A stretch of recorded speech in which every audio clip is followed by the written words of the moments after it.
رضی اللہ تعالیٰ، یہ آپ کے معمولات میں سے ہے کہ آپ ہر مہینے کی 11 اور 12 کی جو درمیانی شب ہے اس میں آپ ایک محفل رکھتے جس میں تلاوت کلام الہی ہوتی، تلاوت ہوتی، تلاوت کے بعد آقا علیہ السلام کی نعت درود پاک پڑھا جاتا اور اس کے بعد آپ کا واعظ ہوتا۔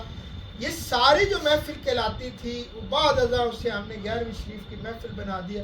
یہ اصل میں کل یہی محفل تھی کہ جس میں یعنی ہم نے کیا کیا یا فرق کہاں پہ پڑا؟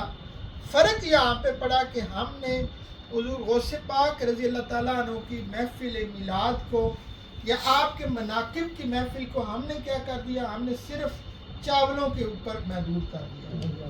وہ نہ کیا تھا کہ وہ علم کی محفل تھی، وہ علم کا جو تسلسل حضور سیدنا غوث الاعظم رضی اللہ تعالیٰ عنہ نے اپنے سلسلہ قادریہ کے اندر آپ نے عطا فرمایا امت کو، اس کے تسلسل کی ضرورت تھی جو میں سمجھتا ہوں کہ ٹوٹ چکا تھا ایک طرح سے۔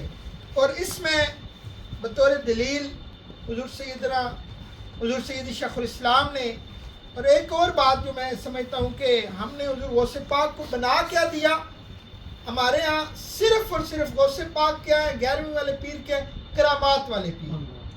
ہم نے کبھی حضور غوث پاک رضی اللہ تعالیٰ علم کی بات ہی نہیں کی۔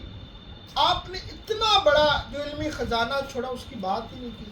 ہم نے صرف یہ ایک ہی چیز ہم تک پہنچی ہے، علماء سے آپ سن لیں، بس ایک ہی چیز ہے، 11ویں شریف والے پیر ہیں، کشتی ڈوب گئی تھی، کشتی نکل آئی تھی۔ حضور سیدنا غوث الاعظم رضی اللہ تعالیٰ عنہ کہ آپ کرامات کے باب میں اگر دیکھیں تو جس طرح علماء سناتے ہیں کہ وہ جو آپ کا دوبی تھا مرا قبر میں گیا، اسے سوال کیا گیا من ربو کا، تیرا رب کون ہے؟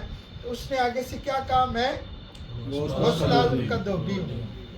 ما دینوں کا، تیرا دین کیا ہے؟ میں غوث الاعظم کا دوبی ہوں۔ ما کنت تقول فی حق حاضر رجل، کہ میں غوث پاک کا دوبی ہوں۔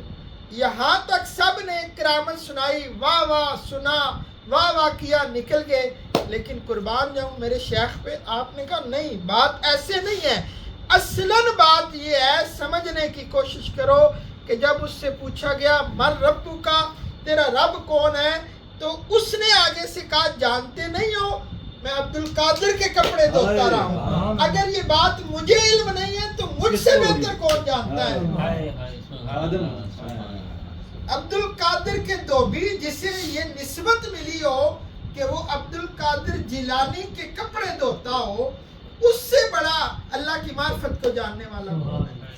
تو مجھ سے دین کے بارے میں پوچھتے ہو کہ دین اسلام کیا ہے، مجھے یہ شرف حاصل ہے کہ میں عبد القادر جیلانی کے کپڑے دھوں۔ اور آقا علیہ السلام کے بارے میں تو ہر وقت حضور غوث پاک کے فیض میں رہتا ہوں، مجھے تو اتنا فیض ملتا ہے، اتنا فیض ملتا ہے، مجھ سے زیادہ بہتر کون جانتا ہے کہ آقا علیہ السلام کی ذات پاک کیا ہے؟ صرف یہ کرامات والے پیر نہیں ہیں، علم والے پیر ہیں۔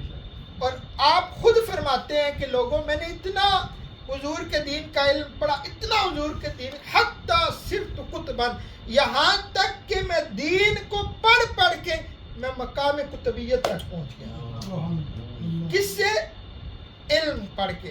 اور یہ آپ کو مبارکباد ہے کہ آپ کے شیخ نے اس دور کے اندر جہاں پہ فضائل کی بات ہوتی، لوگ فضائل کی بات کر کے نکل جاتے، کرامات کی بات ہوتی، کرامات کی بات کر کے نکل، یہ آپ کے شیخ نے، حضور سیدی شیخ الاسلام نے یہ کام کیا ہے کہ انہوں نے منہاج القرآن کو علم کی تحریک بنایا ہے۔ اور ہمارا رابطہ اور واسطہ علم کے ساتھ کس طرح جوڑا ہے، میں یہ ایک جملہ حضور سیدی شیخ الاسلام کا بولنے لگا ہوں تو میں سمجھتا ہوں کہ ہمارے ذہنوں کے اندر راسخ ہو جانا چاہیے۔ آپ نے فرمایا تم میں سے ہر کوئی میری صحبت چاہتا ہے، ہر کوئی میرے قریب آنا چاہتا ہے، قریب آنے کے لیے بڑے رستے ڈھونڈتا ہے، کوششیں کرتا ہے۔ میں تمہیں بتاتا ہوں کہ اگر کوئی بندہ دنیا کے جس مرضی کونے میں بیٹھ جائے، میری صحبت چاہتا ہے، تو اس کے لیے اس کے پاس دو چیزیں ہر وقت موجود ہیں، ایک کتاب ہے اور دوسرا خطاب ہے۔ ہم نے اس دور میں میں سمجھتا ہوں کہ ہم سے یہ غلطی اور کوتاہی ہوئی ہے. ہم نے کیا چھوڑ دیا؟ یہ بھول ہوئی ہے. ہم سے کیا چھوڑ دیا؟ ہم نے حضور سیدی شیخ الاسلام کی صحبت کو چھوڑا ہے. اور پھر اس کا نقصان کیا ہوا یہ بھی ذہن کے اندر رکھے. ایسا نہیں ہوا کہ اس کا کوئی نقصان ہے. ہم نے حضور سیدی شیخ الاسلام کی صحبت کو چھوڑا. ہوا کیا؟ ہم اختلافات میں پڑ گئے, ہم مسائل میں پڑ گئے. اس وقت بھی آج کی بزرگوں سے پاک کی 11ویں کا پیغام کیا ہے؟ آپ کی اس محفل پاک کا پیغام یہ ہے کہ لوگوں حضور شیخ الاسلام کی صحبت اختیار کر لو. یہاں سے شاید ان کی جو ظاہری مجلس ہے وہاں پہ جاتے ہوئے وقت لگے, وہاں کے لیے کچھ ترددات کرنے پڑے, مگر جو حضور سیدی شیخ الاسلام نے ہمیں نسخہ بتا دیا اس کے ساتھ جڑ جائیں. وہ صرف اور صرف 2 چیزیں ہیں, ایک آپ کی کتاب ہے اور دوسرا آپ کا خطاب ہے. یہی اس دور کا میں سمجھتا ہوں سب سے بڑا اثاثہ ہے. اور آپ کی تحریک منہاج القرآن کی انفرادیت ہے. وہ انفرادیت کیا ہے کہ آپ علم کی تحریک ہے, امن کی تحریک ہے. بس یہی حضور سیدی شیخ الاسلام کا بھی پیغام ہے اور یہی سیدنا عبد القادر جیلانی رضی اللہ تعالیٰ عنہ کی تحریک ہے. بس اس کے ساتھ جڑ جائے, جو آتا ہے وہ جڑتا جائے, وہ خیر کا سبب بن جائے, وہ باعث خیر بن جائے. آپ کا مشن بھی چلتا رہے گا اور اللہ اور اللہ کا رسول بھی آپ پہ راضی رہے گا. وما علیہ الا البلاغ.